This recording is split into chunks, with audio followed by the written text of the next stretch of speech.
Welcome to Cursed TV, where shadows whisper and the night comes alive. Don't forget to like, subscribe, and let us know where you're watching from. Turn off the lights, relax, and let the stories begin. It was a regular evening. I had just returned home from a long day at the office, my body tired, but my mind still whirling with the day's events. As I sat down at the dining table, I absent-mindedly scrolled through my phone, hoping to unwind. The gentle hum of the TV was the only sound breaking the silence of my apartment. Dinner was barely touched, as my thoughts drifted elsewhere, consumed by the usual monotony of daily life. Then, without warning, my phone buzzed, lighting up with an incoming voicemail. The number was unfamiliar, a local area code I hadn't seen in over 10 years. For a moment I almost ignored it, thinking it was just another spam call. But something stopped me. I don't know why I decided to listen, but I did. The moment the voicemail began, my heart froze. The voice on the other end was unmistakable. It was her. "Hi, it's me. I know this is going to sound strange, but I need you to listen carefully. You can't trust him." My breath caught in my throat. My mind refused to process the words. I had buried her a decade ago, after the accident. My wife, Catherine, who had died in a car crash so sudden and violent that even the police had given up trying to find the driver responsible. And yet, her unmistakable voice was speaking to me as if no time had passed at all. I dropped my fork. The metal clattered against the plate, breaking the unnatural silence of the room. My mind raced, spinning through possibilities. Maybe it was a cruel joke, some prank orchestrated by someone who had somehow obtained recordings of her old videos. But the way she spoke, the rhythm, the slight breathlessness, the warmth in her voice told me it wasn't just a recording. It was her. I felt the coldness of fear grip me. Catherine had been gone for 10 years. She was buried in the graveyard near the old church, her tombstone engraved with words that seemed to final, to permanent. I glanced at the phone screen again. The voicemail was time-stamped, only a minute before I had played it. There was no delay, no lag. It felt as though she had just called. I tried calling the number back, desperate for answers, but the line was dead. No dial tone, no voicemail. Just an unyielding silence, as though the number had never existed at all. My chest tightened as I replayed her words in my mind. "You can't trust him." Who was she talking about? Who was he? The questions gnawed at me, but the fear in my stomach was far stronger. The following day, I tried to push it out of my mind, but it lingered like a shadow in every corner of my thoughts. Every phone buzz, every sound made me jump. The voices in the office, the hum of the air conditioning, it all felt wrong, as though I were hearing her in the most mundane of places. At lunch, I couldn't take it anymore. I drove home, my thoughts racing. I needed to hear the message again. Maybe there was something I missed, something hidden. But when I checked my phone, it was gone. The voicemail, the call, it had disappeared. There was no record of it, no history, no trace. My heart sank. Maybe this was grief suddenly resurfacing. Maybe I was losing it. But something told me this wasn't just my mind playing tricks. The sense of dread gnawed at me, and I knew this was only the beginning. The next few days were a blur. I kept replaying Catherine's voice in my head. It haunted me, echoing through the empty spaces of my apartment. In the quiet moments when I was alone, the message was cryptic. "You can't trust him." And yet, no matter how hard I try, I couldn't make sense of it. Who was she talking about? Who was the him she warned me about? At work, I was distracted, my focus shattered. I found myself glancing over my shoulder constantly, wondering if someone was watching me. It wasn't just paranoia. There was something in the air that I couldn't explain. A tension, a sense of impending danger that hung over me like a storm cloud. The office felt too quiet, too still, like something was just waiting to break. By the time lunchtime rolled around, I couldn't take it any longer. I grabbed my coat and left, heading straight for home. I needed to listen to the voicemail again, to hear her voice and perhaps finally get some clarity. Maybe I had missed something, some small detail that could make all this make sense. But when I got home and checked my phone, my heart sank again. The message was gone, completely gone. No trace of it, no history, no voicemail. It was as though it had never existed. A part of me wanted to scream, to throw the phone against the wall, but I couldn't. I was too afraid of what that might mean. Could I really be losing my mind? Was grief finally pushing me over the edge? The silence in the apartment was suffocating.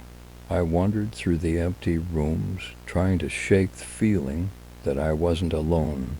The air felt heavy, thick with something I couldn't name. I felt like I was being watched. And yet, every time I turned, the room was empty. That night, after hours of tossing and turning, I finally fell asleep. But my sleep was restless, plagued by nightmares. I dreamt of Catherine, her face twisted in terror, her mouth opening, but no sound coming out. She reached for me, but I couldn't move. I was trapped, unable to help her. I woke up with a start, drenched in sweat, my heart pounding in my chest. The nightmare still lingered, its grip on me tight. I tried to shake it off, but something told me that it wasn't just a dream. The next morning, as I sat in the kitchen, trying to drink my coffee, my phone buzzed again. The screen lit up with a new voicemail. My hands trembled as I pressed play. "You need to get out of the house. He's watching." The words hit me like a punch to the gut. My heart skipped a beat, and for a moment I was paralyzed. I looked around, my eyes darting over every corner of the room. The sun was streaming in through the windows, casting long shadows on the floor, but there was an oppressive stillness in the air. The world outside seemed distant, unreachable. I didn't wait. I grabbed my keys, my hands shaking as I unlocked the door. The sudden rush of cold air hit me as I stepped outside, but the chill wasn't enough to clear the fog in my mind. My thoughts raced, all centered around the voicemail. Who was he? Who was watching me? And why now? After all these years, I drove aimlessly, the miles stretching out before me in a blur. The voice of Catherine was like a constant hum in the back of my mind, urging me to stay alert, to trust no one. Hours later, I returned home, feeling more exhausted than I had in years. But something was different. The house felt off. The air was thick, heavy with an unnatural stillness. I walked inside, feeling the weight of it pressing down on me. And that's when I saw it, the photo frame on the mantel. It was the same photo that Catherine and I had taken on our honeymoon, the one we had always kept in the living room, but there was something wrong. I remembered smashing it in a fit of grief years ago. The glass shattered, the frame broken. I had never bothered to fix it, and yet here it was, whole, perfect, like it had never been touched. I froze. The room seemed to close in around me, the walls pressing in as my pulse quickened. My breath caught in my throat. when I noticed something tucked behind the frame, a note. He's in the basement. I couldn't move at first. My body felt frozen, like I was trapped in some waking nightmare, but then instinct kicked in. I grabbed a knife from the kitchen and made my way toward the basement door, my mind racing with fear and confusion. What was going on? Why was this happening? The basement was cold, the air thick with mildew. The faint smell of dampness filled my nostrils as I descended the stairs. The single bulb overhead flickered, casting eerie shadows across the concrete floor. My heart pounded in my chest as I looked around, the silence deafening. At first, I saw nothing, just old boxes and crates stacked haphazardly in the corners. But then I saw something that made my blood run cold. In the far corner of the basement, the shadows didn't line up. I stepped closer, my breath shallow, my hand gripping the knife tighter. As I moved forward, I heard a faint sound, a whisper, a soft, barely audible murmur that sent a chill down my spine. And then I saw it, a mirror that had never been there before. I approached it cautiously, my heart thudding in my chest. The reflection that greeted me was not mine, it was Catherine's. Her face stared back at me, her eyes wide with terror, her lips moved, but no sound escaped. I reached out, but before I could touch the glass, the mirror seemed to ripple, distorting her face as if she were pressing against it from the other side. Then came the whispering. It grew louder, surrounding me, filling the room with its maddening chorus. I couldn't take it anymore. I turned and ran, slamming the basement door behind me as my mind spiraled into chaos. I couldn't understand what was happening. None of it made sense, but I knew one thing for sure. I wasn't alone. I could barely catch my breath as I stumbled up the stairs, my mind still reeling from what I had just seen. The mirror, Catherine's face in the glass, and the whispers, none of it made any sense. I leaned against the door to the basement, trying to steady myself, my pulse thundering in my ears, but something deep inside me knew whatever I had seen down there was not just a hallucination. It was real. I stood in the kitchen for a long while, staring at the knife in my hand, trying to make sense of everything, the note, the voice messages, the sudden reappearance of the picture frame. Each new clue twisted the knife deeper into my chest, and all of it pointed to one thing. Something in the house was watching me, something I didn't understand, something that had been hiding in the shadows for years, waiting. I tried to call someone, anyone, someone who could help me make sense of it, but each time I reached for my phone, I hesitated. What could I say? How could I explain what had been happening? Who would believe me? The phone buzzed again. My heart skipped a beat as I looked at the screen. Another voicemail. I didn't want to hear it, but I knew I had no choice. My fingers trembled as I pressed play. You're running out of time.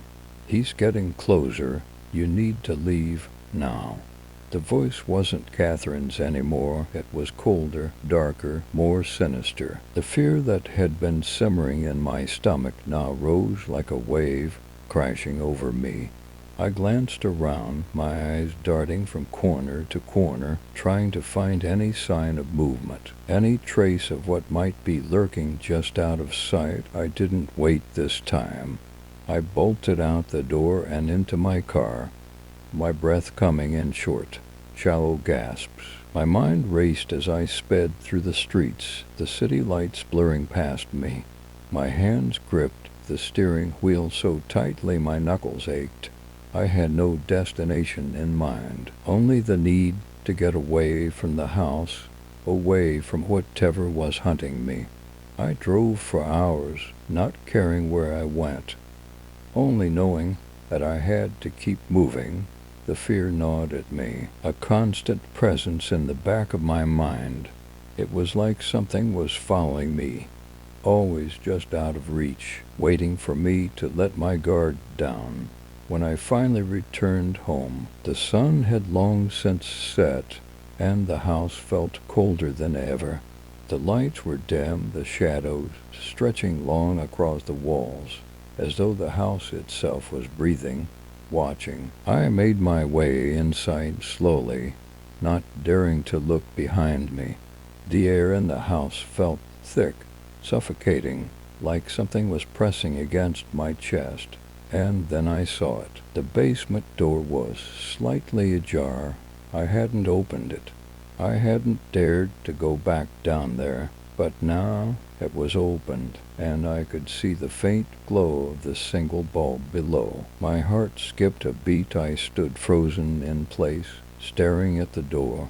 The whispers from the basement were back, faint but unmistakable. They beckoned me, drawing me toward them like some twisted siren song. I couldn't ignore it. I had to know what was down there, what was waiting for me. With trembling hands, I grabbed the knife from the kitchen and made my way down the stairs again. The air grew colder as I descended, the darkness wrapping itself around me like a shroud. The shadows in the basement seemed to stretch and warp, shifting as though they had a life of their own. When I reached the bottom of the stairs, I saw it again, the mirror, but this time there was no mistaking it. The reflection wasn't just Catherine's face. It was someone else, someone I didn't recognize. The figure in the glass was tall, dark, and distorted, its face twisted in a grotesque sneer. It wasn't human. It couldn't be. The whispers grew louder, filling the basement with a cacophony of sound. I could feel something reaching out, clawing at me from the other side of the glass, as though it were trying to pull me in. My legs felt like they were made of lead, and I couldn't move. I was paralyzed by fear, my body refusing to obey my frantic mind. The figure in the mirror reached out, its hand pressing against the glass, and I could feel its coldness through the air. Suddenly, the mirror shattered. I stumbled backward, my heart racing as shards of glass rained down around me. The basement was plunged into darkness, and I heard something heavy breathing in the shadows. I ran. I didn't look back. I couldn't. The sounds of footsteps behind me, slow and deliberate, followed me up the stairs, echoing through the house like a death knell. When I reached the front door, I threw it open and ran into the night, my mind still reeling from the horrors I had witnessed. I didn't stop until I was standing in the middle of the street, gasping for air, my hands shaking uncontrollably. I didn't know who or what had been in my house, but I knew one thing: I wasn't safe anymore. I didn't go back to the house that night. I couldn't. The streets felt safer, even though I knew deep down that nothing outside could shield me from whatever had followed me home.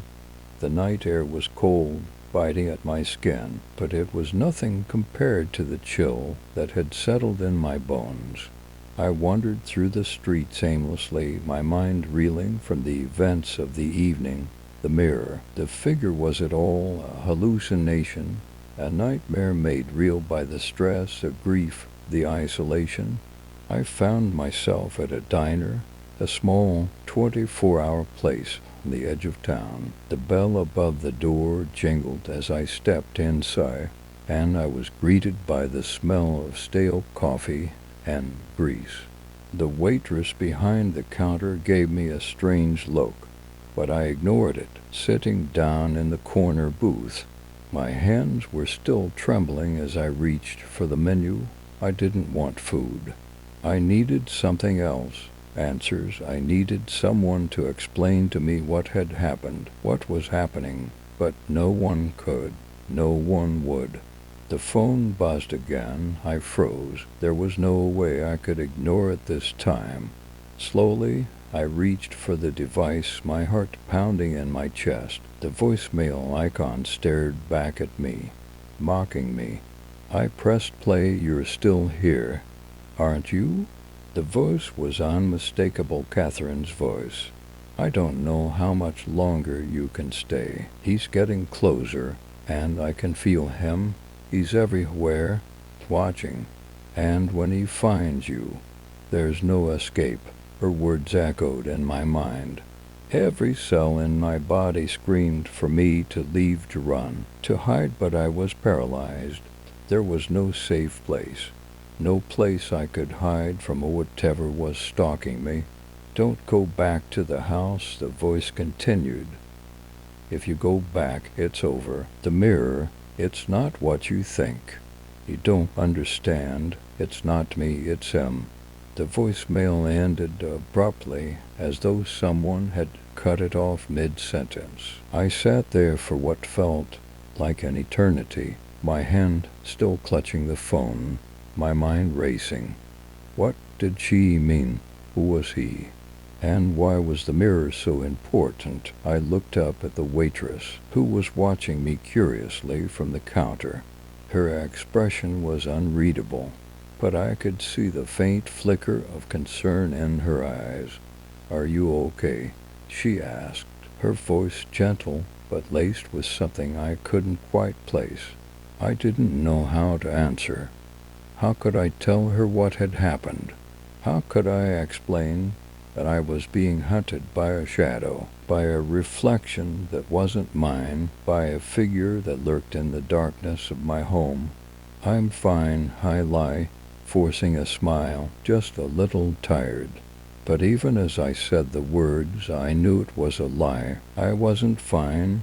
I was far from fine. I stood up and left the diner, my legs unsteady beneath me, my mind still spinning.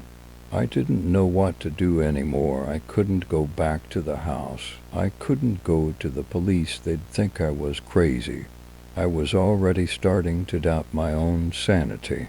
The city stretched out before me, empty and silent, as if the world had abandoned me. But then, out of the corner of my eye, I saw something, a shadow. It wasn't just any shadow.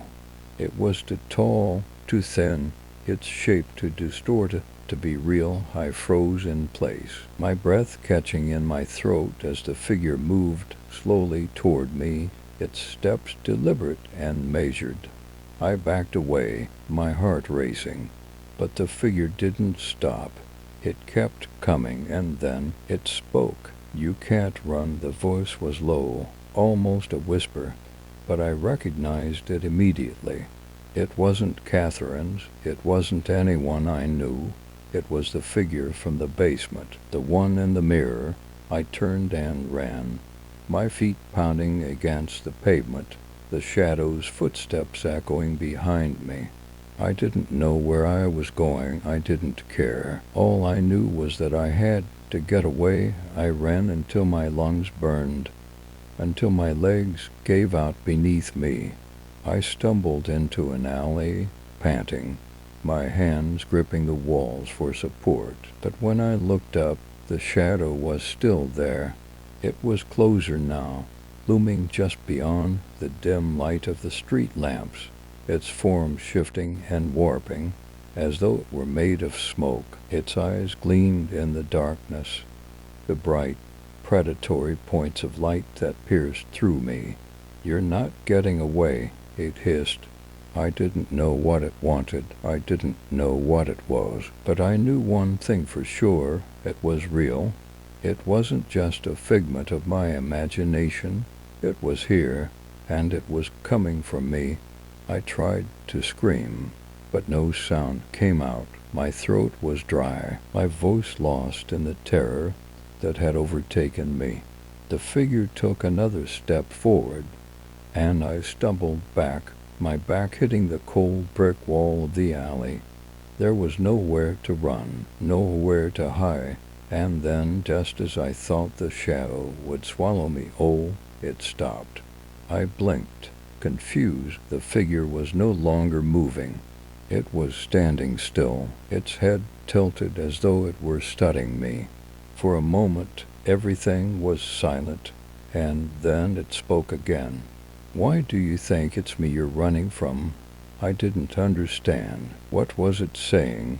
But before I could react, the shadow lunged forward, its hand outstretched toward me, and everything went black. I don't know how long I was unconscious, but when I came to, I was no longer in the alley. The familiar sounds of the city were gone.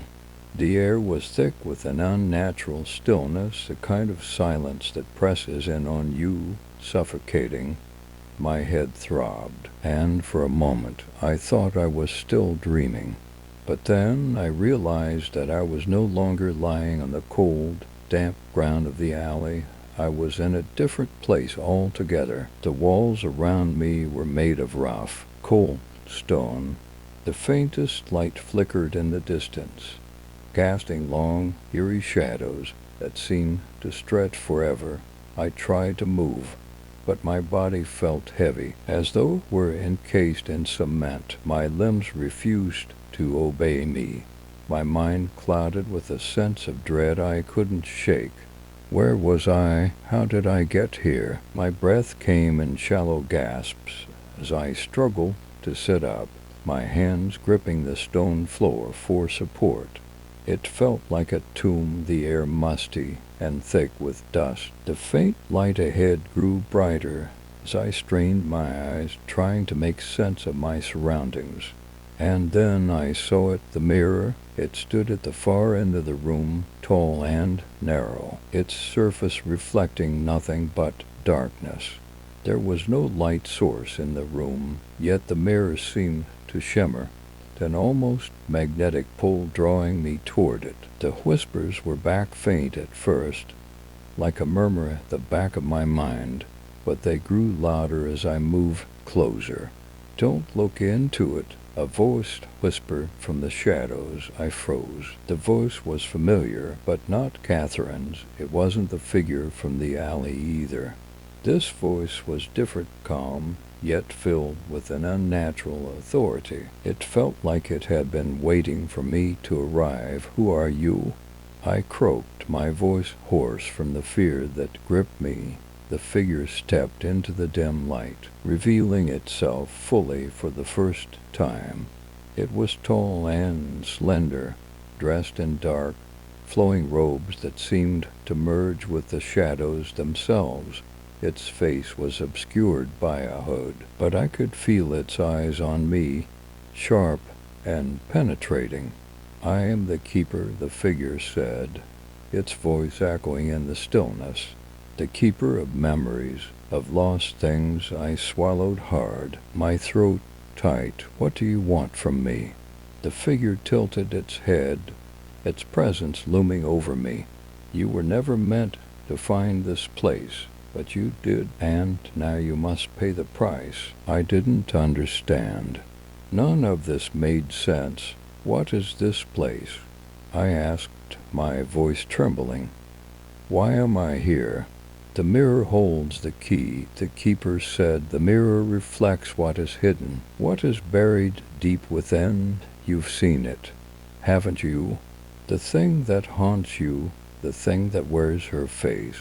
I nodded slowly, the weight of the words sinking in. I had seen it, the distorted reflection of Catherine's face in the mirror, the figure in the basement. But this place, this strange dimension I had been dragged into, was something else entirely. It wasn't real. It couldn't be real. The keeper stepped closer, its long fingers extending toward the mirror. "The mirror is a doorway. It shows what was, what could be, and what should never be. You were drawn to it, just as you were drawn to the truth. And now you must choose." I didn't want to ask, but I had to. "Choose what?" The keeper's voice dropped to a whisper. its words like ice. You must choose whether to face the truth or to run forever, doomed to be hunted by the shadows you cannot escape. A cold shiver ran down my spine. I wanted to run, to turn and flee from this place, but I knew I couldn't. There was nowhere to run. The whispers in the room grew louder, more insistent, as though the very walls were alive with them. They swirled around me, pressing in, filling my head with the same question over and over again. What do you want? I wanted answers. I wanted to understand why I had been dragged into this nightmare, why Catherine's voice had reached out to me from beyond the grave. But more than that, I wanted peace. I wanted to end this, to put an end to the fear, to the constant feeling of being watched. I looked at the mirror. For a moment it seemed to shimmer, its surface rippling like water, and then, without thinking, I stepped toward it. The whispers reached a crescendo, deafening, the darkness pressing in on me from all sides. And then I was falling through an endless void of shadows, the air thick with a sense of loss and despair. I felt weightless, as though I were being pulled toward something I couldn't see, couldn't comprehend. Finally, I landed hard on the cold stone floor, gasping for air. I blinked, trying to make sense of what had just happened. When I opened my eyes, the room was different. It wasn't the mirror anymore. It wasn't the keeper's cryptic space. I was in the house again, but it wasn't the house I knew. The walls were twisted, distorted, the furniture broken and overturned. The air was thick with a stench I couldn't place. It felt wrong, like the house had been turned inside out, like everything that had ever lived there was now decaying. I stood up, my legs unsteady, my heart pounding in my chest, and then I heard it, the sound of footsteps, slow, deliberate, and coming closer. I wasn't alone. I stood frozen in place, my heart pounding in my chest. The footsteps grew louder, each one slow and deliberate, as if whoever was coming wanted me to know they were there. I glanced around the room, my eyes darting to the broken furniture and shattered glass that littered the floor. My house felt like a graveyard, a place where the past had died and was now clawing its way back to life. The footsteps stopped. I didn't dare to move, my breath shallow, every muscle in my body tense. I could feel the weight of the silence pressing down on me, thick and suffocating, as though the walls were closing in. And then I heard it, a soft whisper, not from the footsteps, not from anyone nearby. It came from the darkness, from the shadows that seemed to stretch and shift at the edge of the room. I couldn't see anything, but I could feel the presence of someone lurking just out of sight. You're still here, the voice said, its tone soft but unmistakably familiar. It was Catherine's voice. I turned quickly, my eyes scanning the room. But there was nothing there. The shadows remained still, unmoving. My breath caught in my throat as I realized what was happening. It wasn't just her voice. It was a memory, a fragment of the past, clinging to this place, to this house. I had to move. I couldn't stay here, not with her voice echoing in my mind, not with the sense that I was being watched, hunted by something that was no longer human. I stumbled toward the door, my feet unsteady beneath me, my hand reaching out for the doorknob. But as soon as I touched it, the door slammed shut with a force that made the walls shake. I spun around, panic rising in my chest as I saw something standing in the doorway. It was her, Catherine, but it wasn't really her. It couldn't be.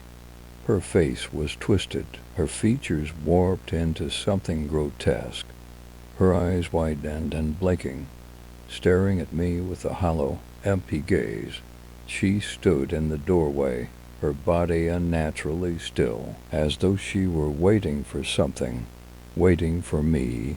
"Why did you leave me?" Her voice whispered, a cold, accusing tone creeping into her words. "Why didn't you stay? Why did you let me go?" I couldn't answer. I was paralyzed, trapped in the nightmare that had come to life. The house, the mirror, the shadow in the basement, they were all connected, all part of the same twisted game. But what was the end goal? What was I supposed to do?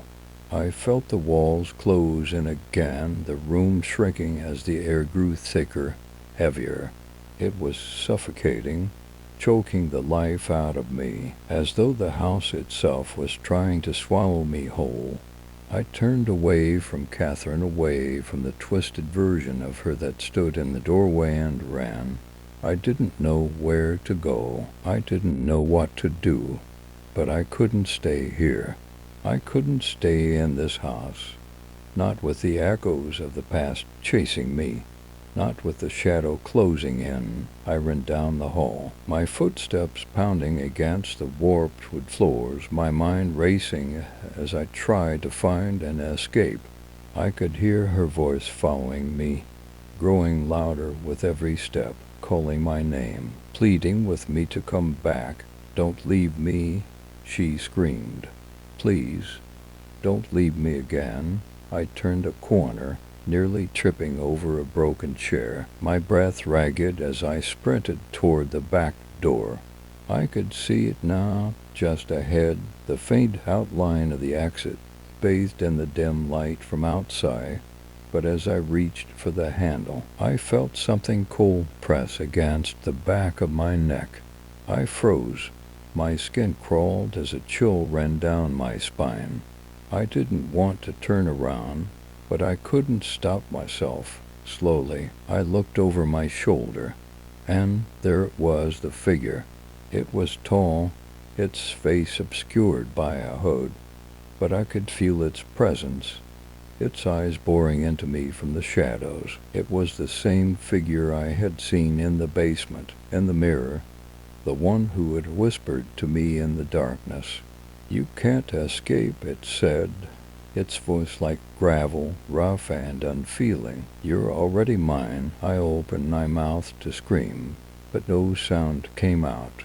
I tried to move, to break free, but my body was frozen, locked in place by the fear that had taken root in my chest. The figure stepped forward, its long fingers reaching out toward me, and just as its hand brushed against my skin, the world around me went black. I woke up in darkness, at first. I couldn't remember where I was. The silence around me was absolute, and the air was thick with an unearthly stillness.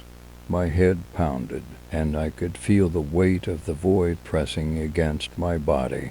I struggled to sit up, but my limbs felt heavy, as though they were bound by invisible chains. It took me a few moments to gather my thoughts. The last thing I remembered was the cold touch of the figure's hand, its fingers brushing against my skin, and then darkness, an overwhelming sense of emptiness. I tried to stand, but my feet seemed to sink into the floor, as though I were standing in quicksand. I looked around, my eyes straining to adjust to the lack of light, but there was nothing, no walls, no ceiling, no floor, just an endless, boundless void. I wasn't alone. The whispers were back. They swirled around me, rising from the nothingness like a tide of voices. At first, they were unintelligible, just murmurs in the distance. But then one voice broke through. It was Catherine's. "Why did you leave me?" she whispered, her voice low and mournful, laced with hurt. "You promised you would stay." I closed my eyes, the weight of her words pressing down on me. My heart ached. The guilt gnawing at me. I hadn't meant to leave her. I hadn't meant for any of this to happen. but it had, and now I was trapped in this endless darkness, with nothing but the echoes of her voice for company. I tried to speak, to reach out to her, but the words caught in my throat. My voice was lost, swallowed by the silence. The whispers grew louder, surrounding me, pressing in on all sides. Each voice seemed to carry a different emotion: rage, fear, sorrow. They blended together, creating a cacophony of sound that threatened to tear my mind apart. "Please," I whispered, my voice cracking. "I didn't mean it. I didn't mean to leave you." The darkness shifted, rippling like water, and suddenly I was no longer alone. The figure from the basement appeared before me, its tall, imposing form looming in the void. Its hood was pulled low, hiding its face, but I could feel its presence, the weight of its gaze pressing down on me. "You can never escape," it said, its voice cold and flat. "You're here with me forever." I took a step back, my heart pounding. "Who are you?" I asked, my voice shaking. "What do you want from me?" The figure didn't answer.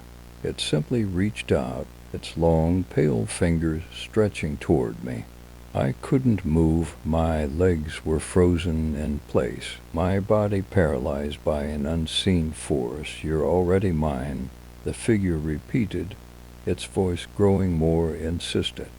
"You belong to me now." I felt a cold, numbing sensation spread through my chest as the figure's fingers brushed against my skin. It was as though its touch was draining the life from me, pulling me deeper into the void. "No," I whispered, fighting against the pull, struggling to break free. "I won't let you take me." The figure didn't respond. It simply stood there, its cold presence looming over me, suffocating. The whispers grew louder, more frantic, as if they were feeding off my fear. And then a single word cut through the chaos. "Look." It wasn't the figure's voice. It wasn't Catherine's. It was a voice I didn't recognize, a voice that felt foreign and ancient. I hesitated, fear gripping me, but the word echoed in my mind, urging me to obey. "Look," the voice repeated. I turned, my eyes scanning the void, searching for the source of the command. And then, in the distance, I saw it, the mirror. It stood there, suspended in the void, its surface reflecting nothing but the blackness around it. But as I approached it, something shifted within me. I could feel its pull, its magnetic force drawing me closer. I had to look. I had to see what was in the mirror. The closer I got, the clearer the image became. At first I saw nothing, just my own reflection, distorted and warped by the endless darkness. But then the reflection shifted. I saw her, Catherine, but it wasn't her, not really. It was a twisted version of her, her face pale and lifeless, her eyes hollow and vacant. She reached out to me, her lips moving soundlessly, as though she were trying to speak, trying to warn me. The reflection of Catherine's face twisted into something monstrous, and I recoiled, stumbling backward. The whispers rose to a deafening crescendo, filling my mind, drowning out everything else.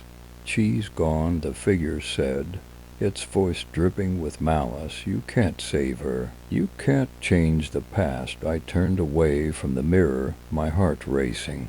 The darkness around me seemed to close in, suffocating me, pulling me deeper into the void. I couldn't breathe. I couldn't think. I couldn't escape.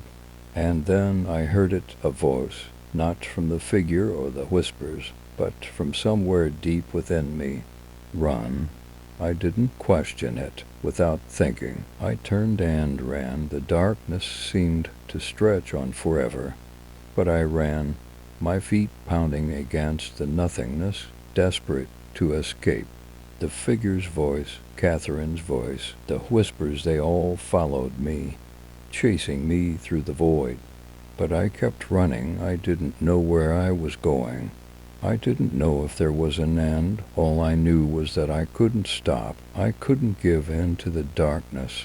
And just as I thought I couldn't run any longer, something shifted. A light, a faint glow on the horizon. I ran toward it, my heart racing with hope, with fear, with the desperate need to escape whatever this place was. And as I reached the light, everything went white. The light was blinding. For a moment, I thought I was dreaming again. The brightness was overwhelming, like a flood of sunlight piercing through a storm cloud. I closed my eyes, trying to shield myself from the harsh glow, but it didn't fade. It only grew stronger. Slowly, I opened my eyes, and the world around me began to shift. The blinding light receded, and I found myself standing in a completely different place. I was outside. The air was fresh, crisp, and alive with the sounds of nature, birds chirping in the distance, a gentle breeze rustling through the trees. I could smell the earth, the green of the grass, and something familiar. It felt real. I touched my face, expecting to feel the cold of the void, but instead I felt warmth, the touch of sunlight on my skin.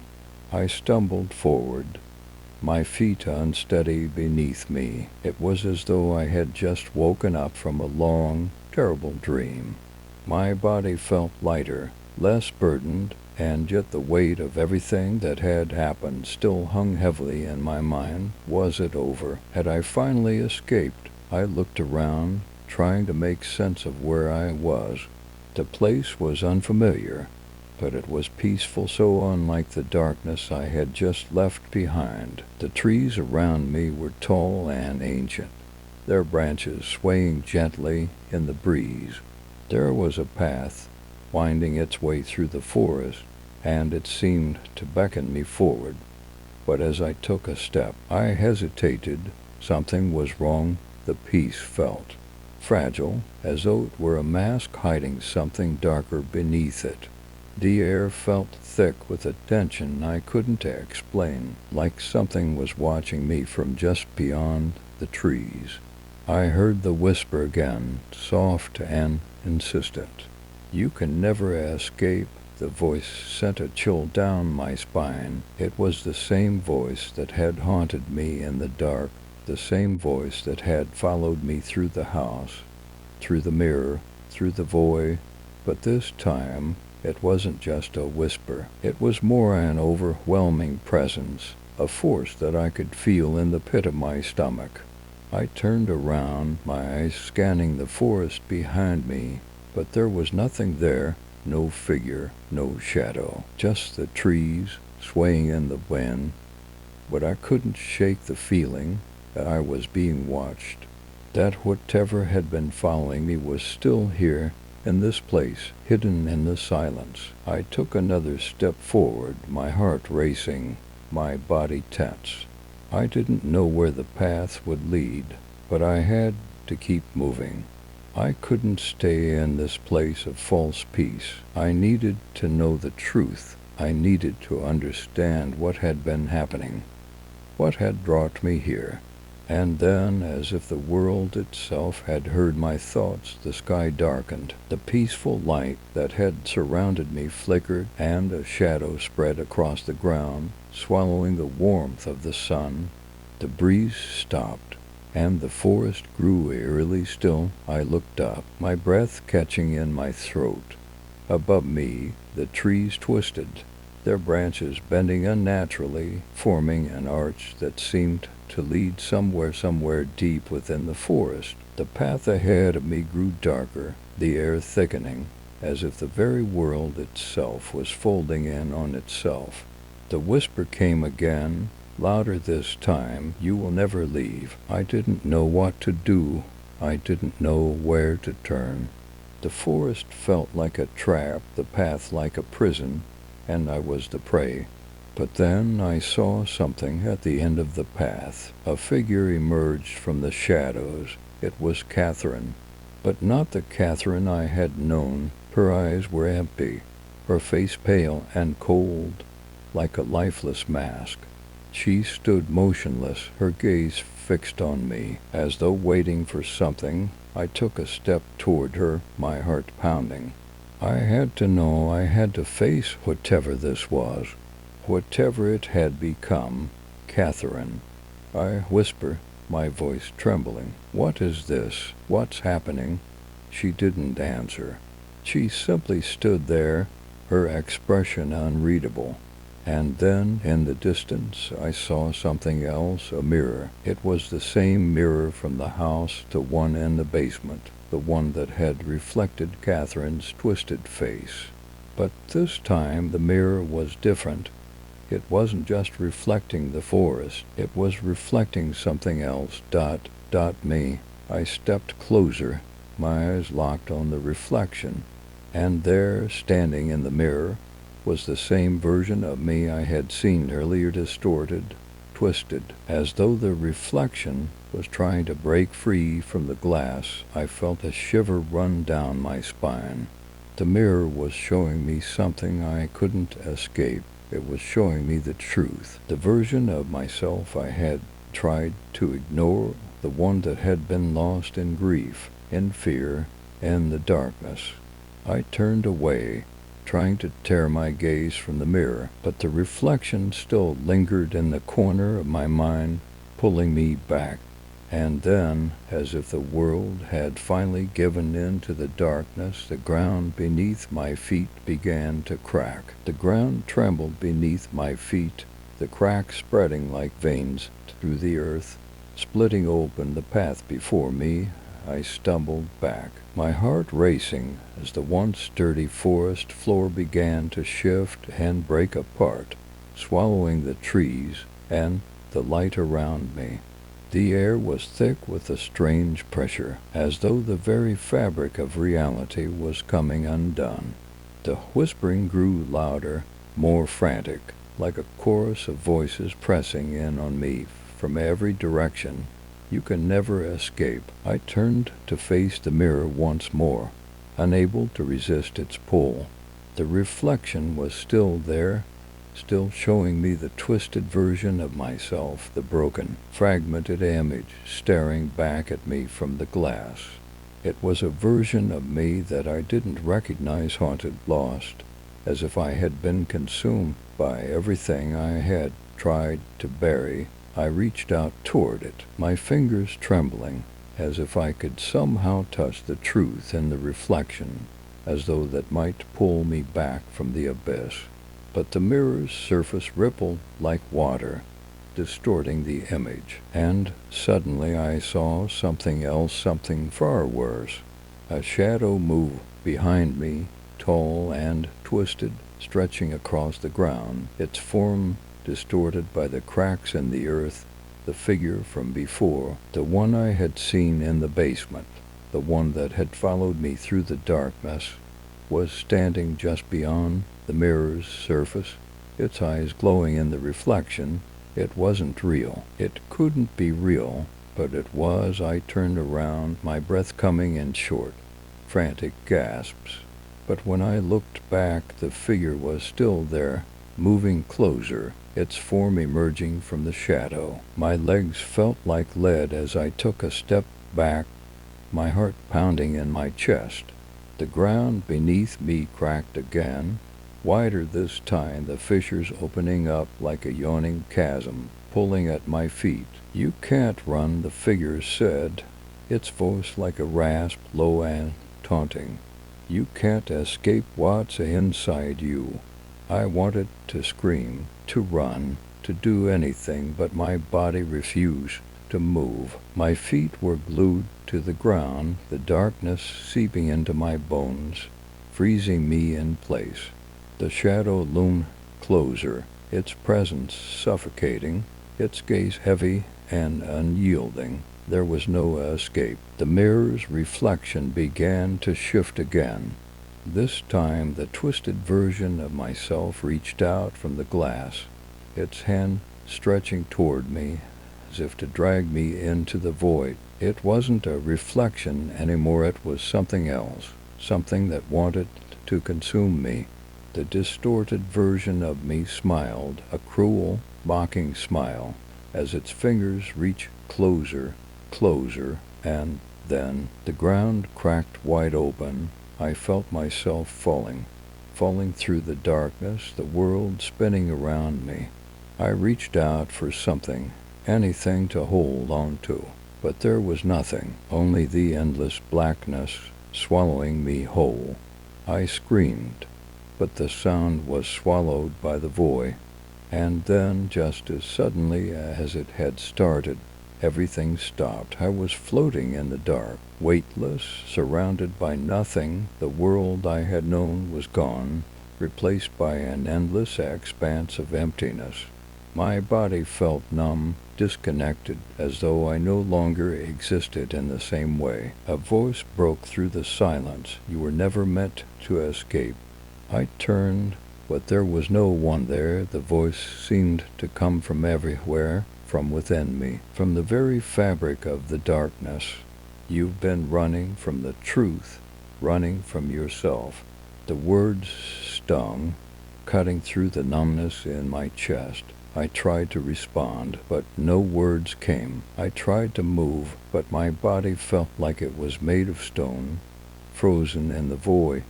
You can't outrun who you are, the voice continued, its tone softer now, almost sympathetic. The truth is in you, always has been. It's not the darkness that's consuming you. It's the fear of facing what's inside.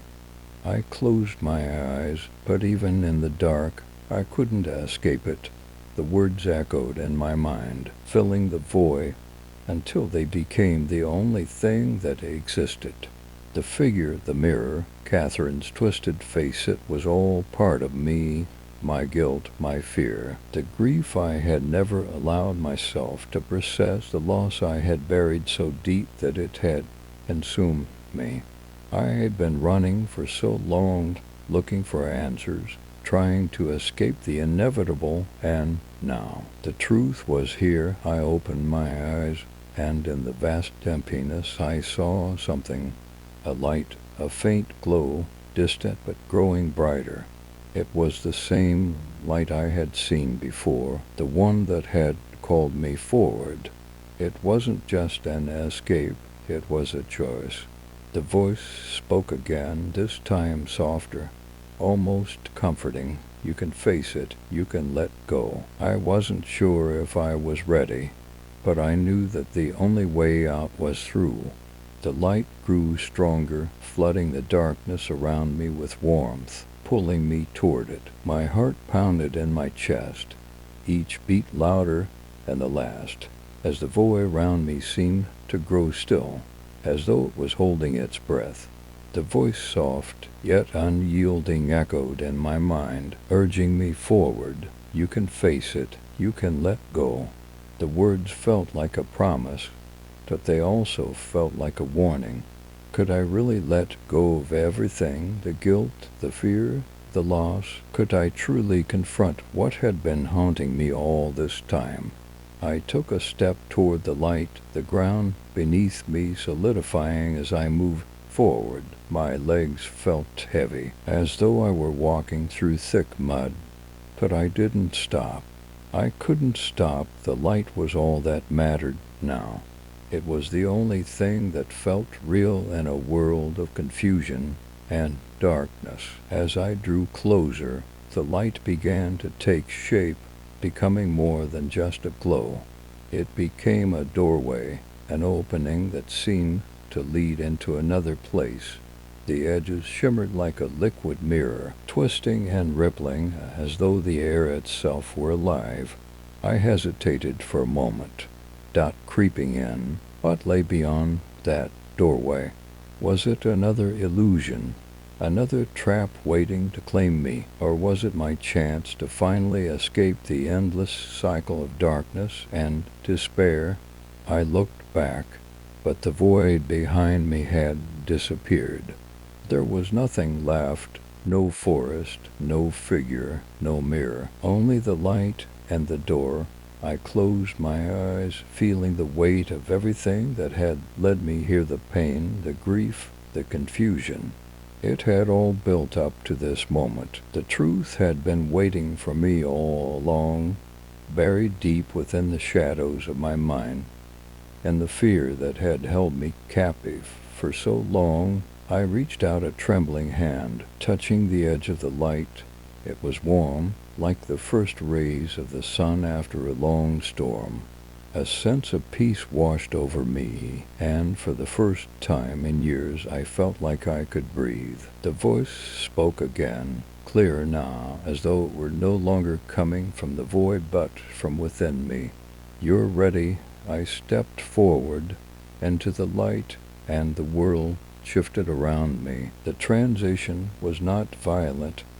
It was gentle, like the turning of a page. The void faded, replaced by warmth and color. The air smelled fresh, alive, filled with the scent of the earth and the sweetness of blooming flowers. It was the kind of place I had longed for, a place untouched by grief and fear. I looked around, and for the first time I felt at home. Catherine was there, but this time she was different. She stood before me, her face soft, her expression kind, free from the twisted mask of fear and pain that had haunted me. She looked at me with understanding, with a sadness that was not hers but mine to bear. "You've made it," she said, her voice no longer accusing, but full of compassion. "You've faced the darkness, and you've found your way out." I took a step toward her, my heart aching with all the words I had never been able to say. All the years I had spent running, refusing to face the truth, the guilt that had kept me trapped in a cycle of self-doubt and fear. Now I could see it clearly. "I'm sorry," I whispered, my voice thick with emotion. "I couldn't save you. I couldn't." She placed a hand on my shoulder, her touch gentle, soothing. "You didn't have to save me. You had to save yourself." Her words were like a balm to my soul, soothing the pain that had been festering for so long. I had spent so many years blaming myself, thinking that if I had been stronger, if I had done something differently, I could have changed the past. But the truth was, I couldn't change what had happened. The only thing I could do now was accept it, learn from it, and move forward. I looked at her, my heart swelling with a mix of sorrow and relief. I had finally let go of the guilt, of the fear. I had finally faced the darkness within me and embraced the light that had been waiting all along. And in that moment, everything changed. The pain, the fear, the grief, they were still there, but they no longer held power over me. They were pieces of my past, fragments of who I had been, but they didn't define me anymore. I was free. As I stood there, bathed in the light, I realized that this was the end of one journey and the beginning of another, a journey of healing, of growth, and of acceptance. I didn't know what the future held, but for the first time in years I felt ready to face it. Catherine smiled at me, her eyes filled with warmth, and I knew, deep in my soul, that she was at peace, and so was I.